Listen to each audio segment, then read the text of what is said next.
I am Daniel Lucas, and welcome to Book 101. Book 101 is all about the books that I read for the last 40 years, and today I have my special guest. He's the author of the book Advent 9, no other than Mr. T. Alan Horne.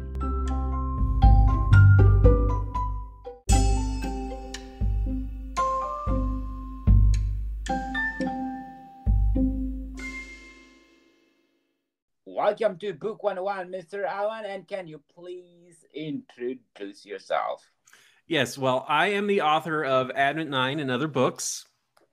I have been writing since high school, and I recently published my first book just last year. And I had the high privilege of working with David Farland, who is a best-selling author and who was the editor and mentor for me throughout this entire process, getting Advent 9 published. He is not only a best-selling author, but he is the teacher of several best-selling authors, including Brandon Sanderson, Brandon Mull, James Dashner, and Stephanie Meyer. And he was very impressed with Advent 9. He said it was absolutely brilliant, and after reading it for the first time, he offered to edit it for free and help me to publish it. And he was just an incredibly big help, and I have been working hard to bring knowledge of Advent 9 to the masses ever since. Oh, congratulations, Mr. Allen. And what age did you realize that you are good in writing? Like I said, I was in high school. I won a writing contest when I was 16. And it was at that time that I started to seriously ponder and consider whether or not I should become a writer. And it just became a stronger and stronger urge until in my 20s, I started writing more and more books until here I am. So, who encouraged you to pursue your writing? Yes. And who are they? Oh, people who encouraged me to pursue my writing, well, apart from David Farland, just a lot of his students, Brandon Sanderson, and people who in the writing community. In my home state of Utah, we have quite a few writers' conferences, and the people there are very supportive. And they always talk about, how, if you stick with it and if you have even a little bit of talent, you can probably become, a writer. You can live out your dreams. Definitely, indeed. What are your short-term and long-term goals in writing? Well, I need to publish 2 books next year, and that's what I'm attempting to do right now. I have one manuscript that is just coming out of the second draft phase that I'm going to send to an editor, and I'm going to try to write another book by the end of the year so that I can have a second release in 2024. Oh, good luck for your goals, Mr. Allen, and more books to come, yeah? Yes, that's correct. I also hope to have the sequel to Advent 9 out in 2025. Okay, Advent 9, what inspired you to write this book? Well, I was a bit interested in writing a superhero story because I haven't seen a lot of those done really well as prose novels. And in fact, David Farland said this book was the first time a superhero story had ever been told right as a prose novel. And I was also inspired by people with autism because there is this strange parallel that too few people have noticed about superheroes and people with autism. And it's just there are such similarities. I mean, they both suffer from a kind of isolationism. They both have to mask their real identities in public. They both come up with a set of moral codes and rules to help them operate in a world that doesn't understand them. And there's just so many different parallels there that I thought, this should really be explored. So I came up with the idea of an autistic superhero who doesn't know he has autism and has to get diagnosed by one of his arch nemesis, who's also a doctor. Okay, sounds interesting, Mr. Allen. So how do you approach the writing process? Do you have a routine? Yes, I do. Every author needs to have a writing method. And whenever I meet other amateur or whenever I meet amateur authors and they ask me whether or not they should pursue writing, I ask them what their method is. Because if you don't have a method, then it's extremely difficult to create anything good. So my approach to writing is I try to create a chapter structure for every chapter that kind of becomes almost like a self-contained story. And I always begin with a strong voice, and I always end with an action. And my structure, as I laid them out, I am an outliner.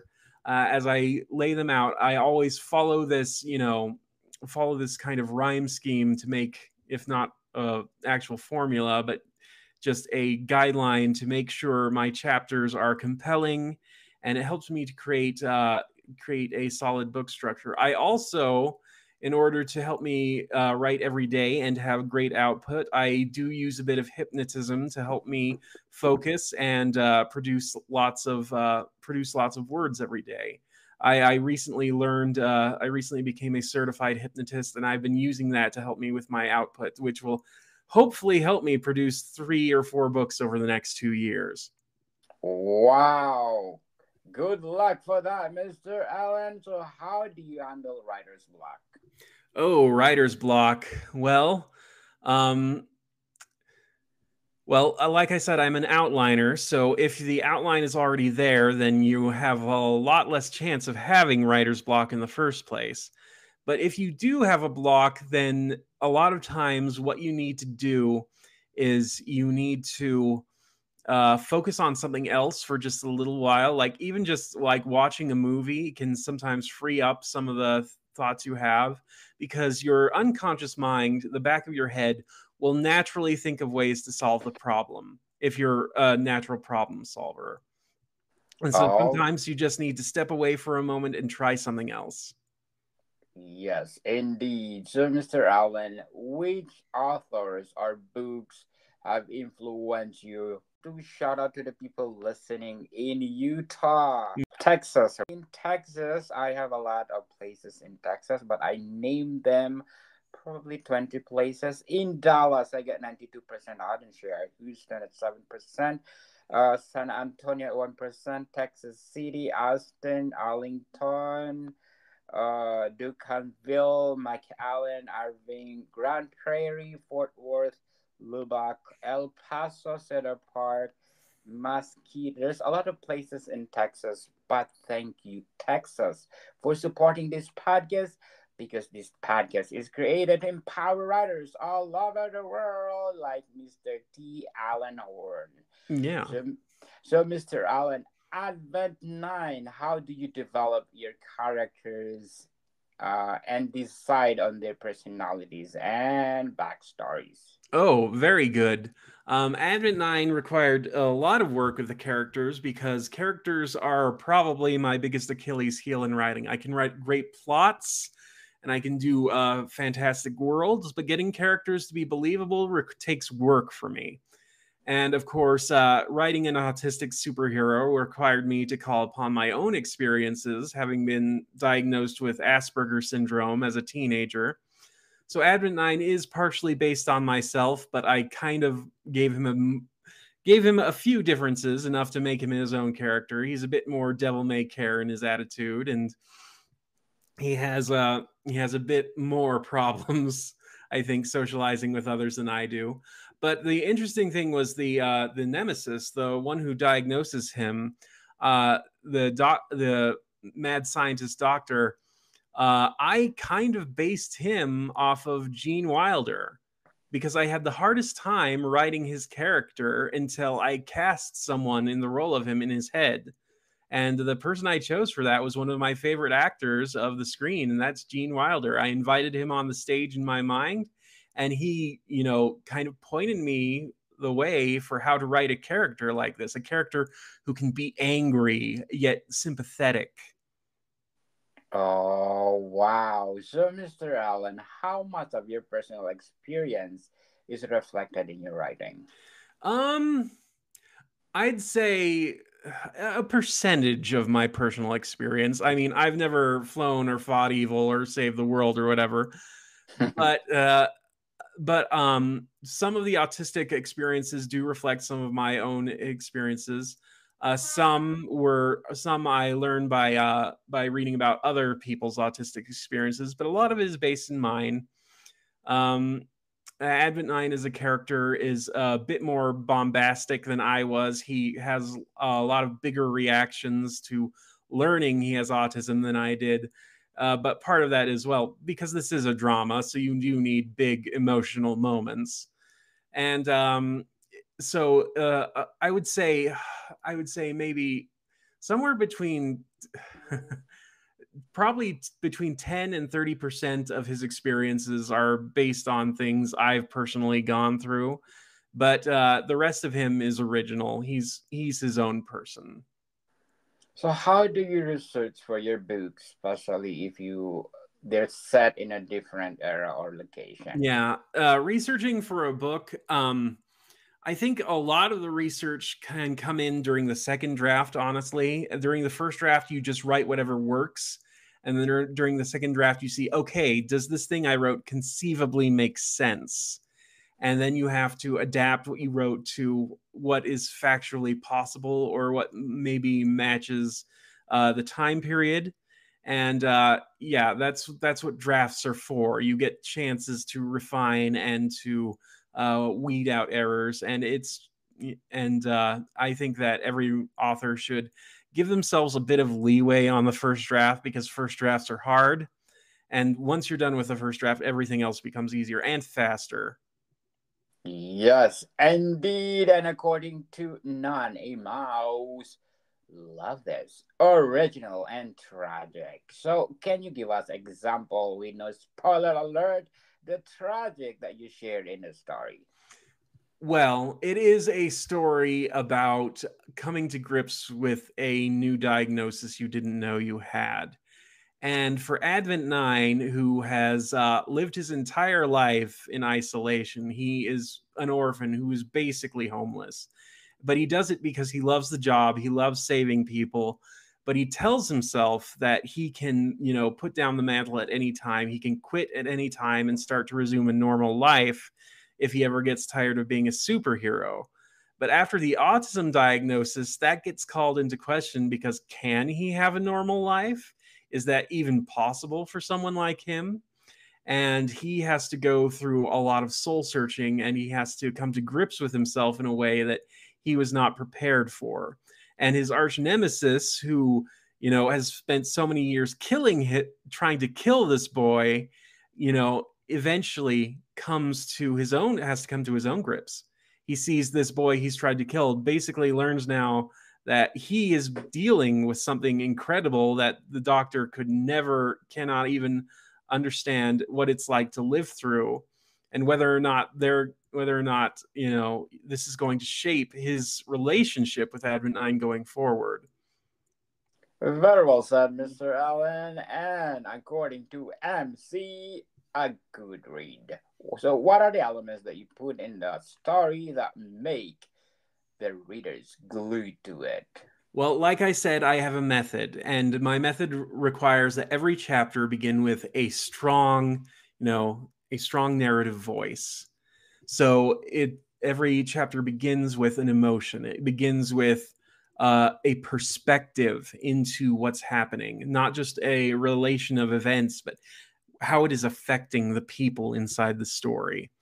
And when you do that, it creates, a greater empathy. It creates resonance with readers, and it's one of the things I try to teach people when they ask me for advice about writing, is how to start a chapter. And if you can start a chapter powerfully, you can convince people to keep reading once they're done with the previous chapter. Definitely. And according to Jeremy MP, awesome book. Wow. How do you comment on that? I am glad to have fans. And Definitely. maybe they can't identify what they like about the book, but I am super glad they are here. Yeah, it says, wow, what a book this is. This book is amazing. I really appreciate and recommended it. Mm-hmm. Wow. Thank you, Mr. Jeremy. And Before we go on, Mr. Alan, I'm inviting you to listen to my other podcast, Food 101, our third season with Chef Alessandro, one of the best executive chef in one of the best restaurant in downtown Toronto.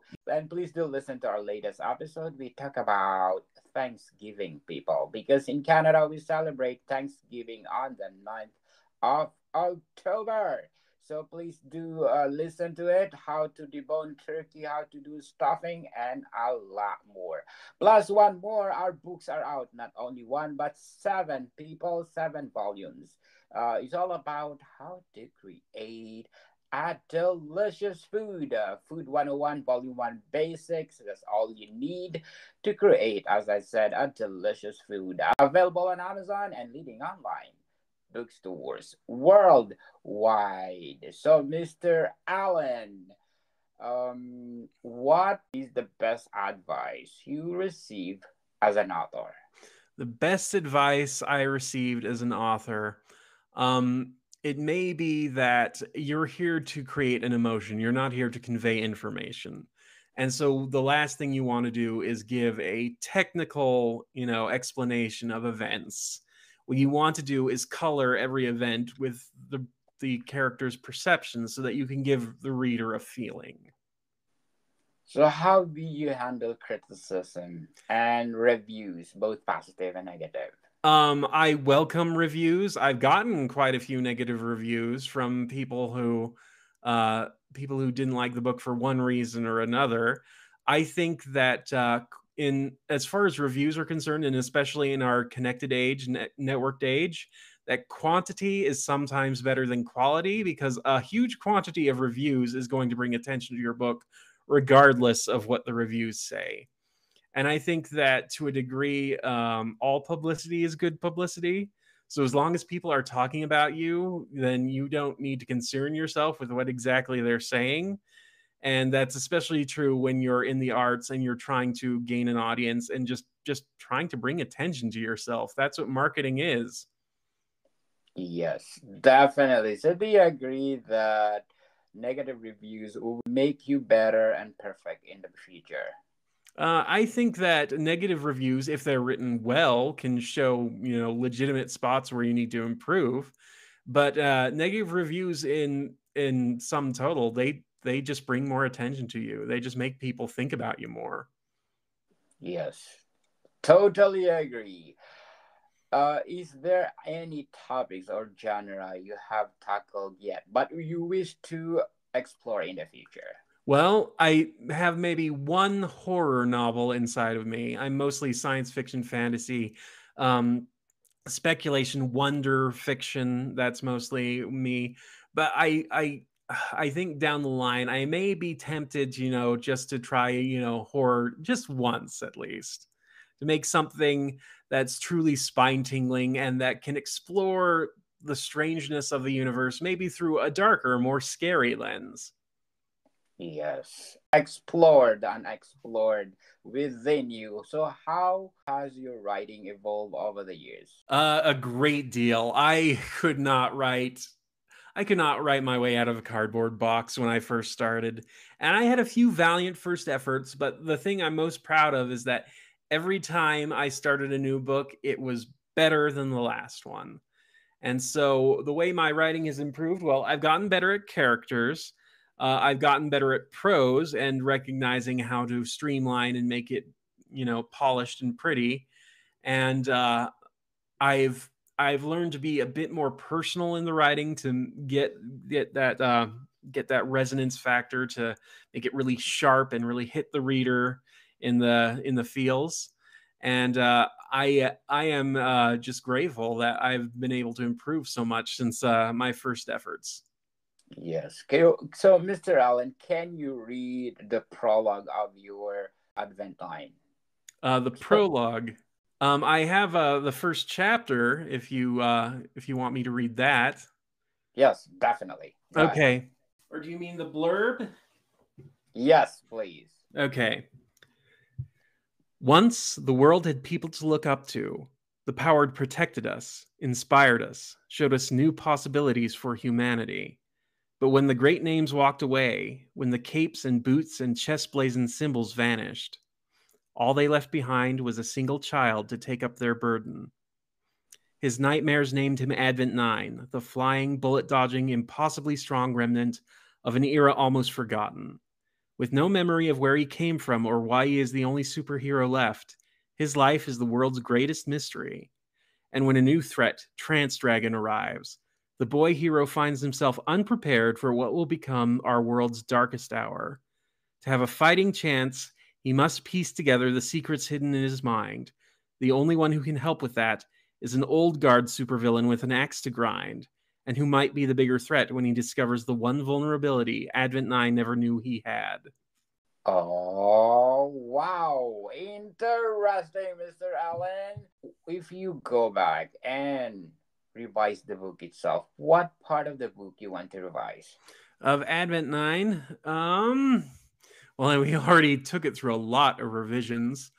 I never quite found out a way to bridge the final like 3 chapters. There was always room to put something between the second to last chapter and the third to last chapter, which neither me nor David Farland could ever figure out.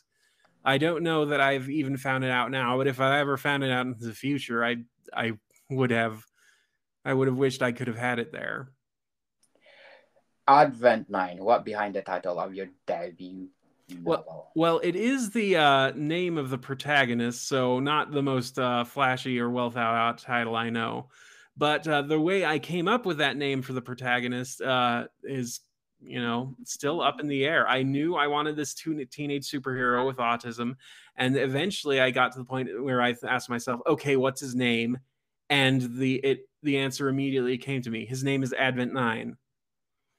And okay. And I eventually had to come up with a backstory for that. But, I started with the name, and then I worked on the backstory where he has this recurring nightmare where a disembodied voice compels him to count to 9. And the way that nightmare plays into his identity and the history of that is the subject of future books.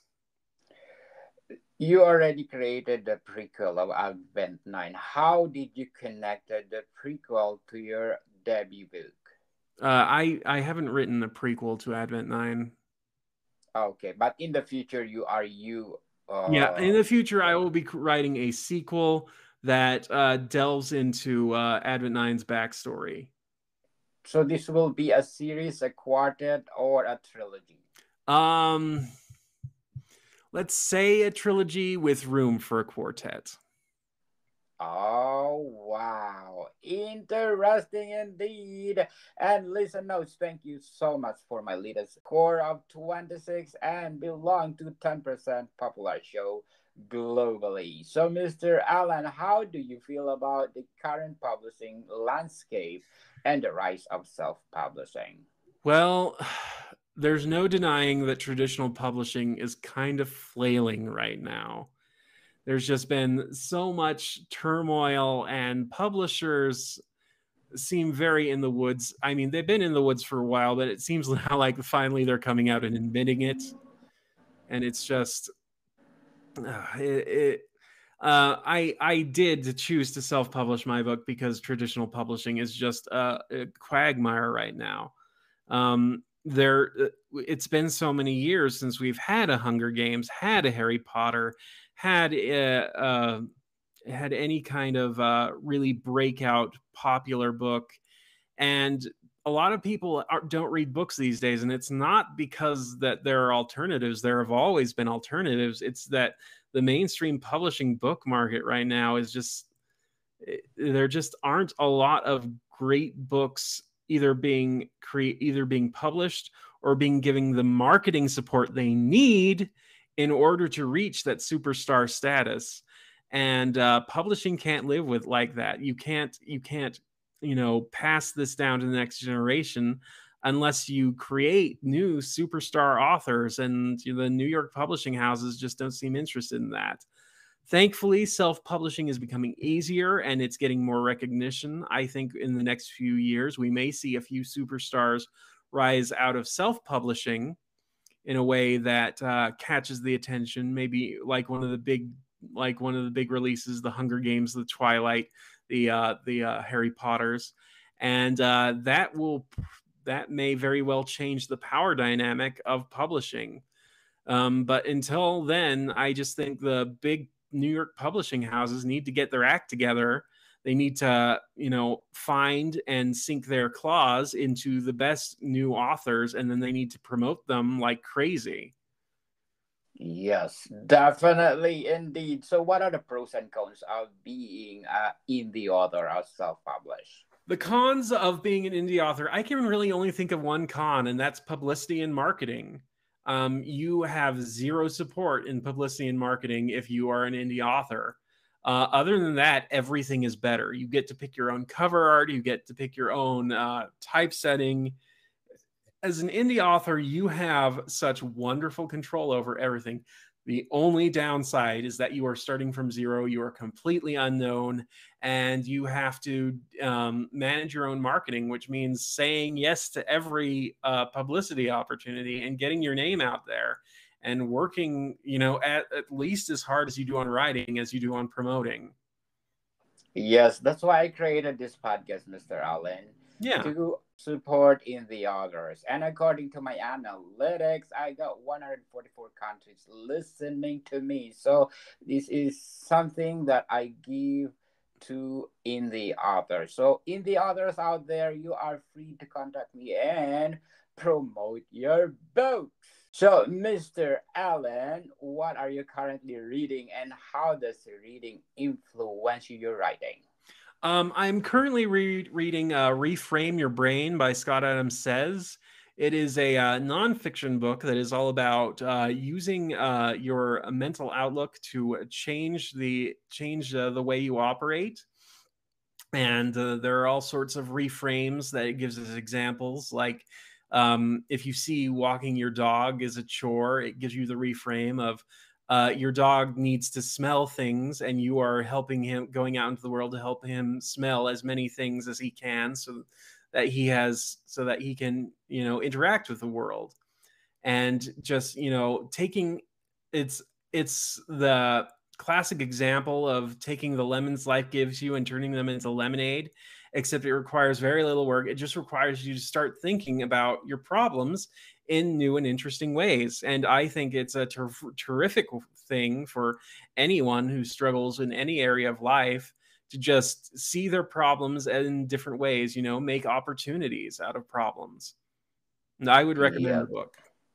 Oh, yes. So, can you give us a sneak peek into any upcoming projects or books you are doing? The two books I'm publishing next year are both middle grade. They're both in the same series.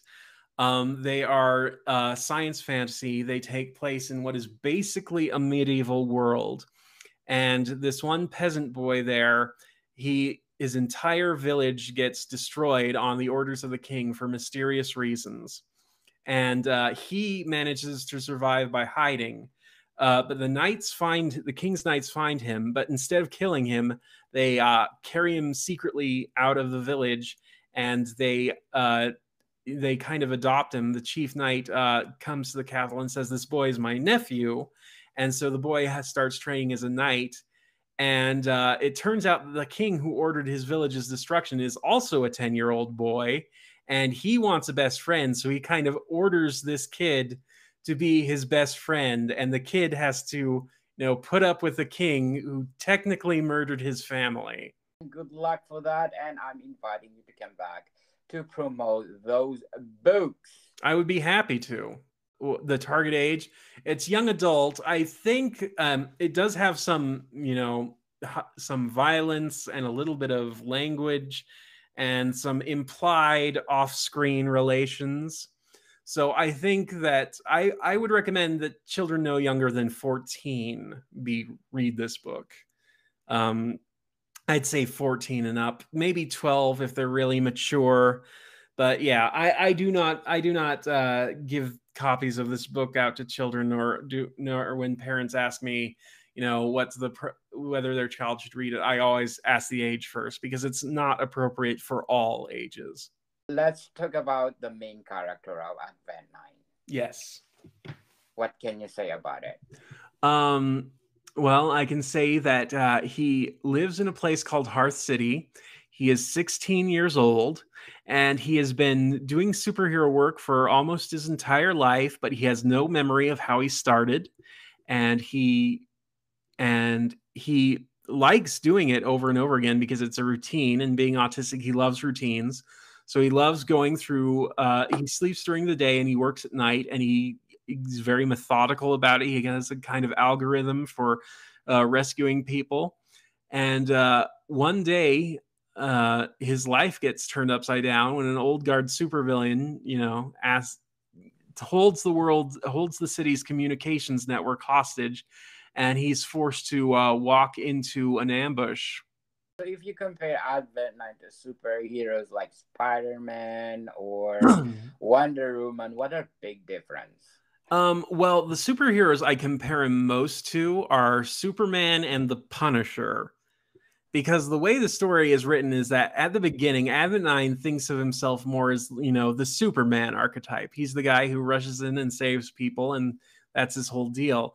Though as he goes on, he starts to realize that he's kind of more like the Punisher, because he solves pretty much all of his problems with violence, and he and all and as much as he is able to save other people, he also causes a bit of destruction, and nobody's coming to save him, and he sees that he has areas to work on. And even after learning he's more like the Punisher, he still wants to be Superman. He still hopes to be, like Superman. So what do you think the weakness of Advent 9? The weakness of Advent 9? Well, he has a few specific weaknesses that are mentioned in the story, though I can't give them away without spoilers. Spoiler. I was very careful when writing about a character with autism. I didn't want autism to be spelled out as, oh, this is his weakness, because it's not. It's autism is his power, not his weakness. But he does have to grapple with the same things that autistic people have to grapple with. He has a hard time with overstimulation, bright lights, loud noises. He can be provoked in certain ways that autistic people can be provoked. And I wanted to make sure that he at least committed a few bad deeds, because I am not fond of the trope of autistic people being, these innocent, guileless, being these innocent, guileless people who really have no evil in them, because, we totally do. And so I wanted to create at least a few situations where you see Advent 9 doing bad deeds, and where he uses his agency in a way that not everyone would approve of, but also in the end manages to redeem himself. That'd be amazing. Mr. Allen, can you please invite our listeners to buy Advent 9? Yes, it is available in ebook and audiobook format from all major ebook and audiobook distributors. If you want a physical copy, they're on Amazon, and you can get them just in the search bar in Amazon, type Advent 9, go to books. It's there. It's on Audible. It's on Barnes & Noble. It's on Apple Books, Google Books, Kobo, and a whole bunch of others. So you can find it pretty much anywhere. It's not hard to find. Yes, people, let's support Mr. Alan Horne, because if you support him, more books to come. Yes. Advent 9, what do you think? Is that good for a series or a motion picture? Probably a motion picture. The books I'm writing next year might be better as a TV series. But I do still love movies, even though movies kind of have fallen off a cliff lately too. I do still believe in movies as a genre, and I love movies as book adaptations. I think maybe more movies should be book adaptations, because back in the day, almost all of them were book adaptations, and we had such great movies back then. Yes. So yeah, I think a motion picture would be better adaptation for Advent 9. And if anybody, has the connections and wants to throw me a bone, I'm all ears. Go for it. Mhm. Let's try Mr. T. Allen Horne Advent 9. Alan, thank you for your time. Well, thank you for inviting me on. Bodycon people, see you soon.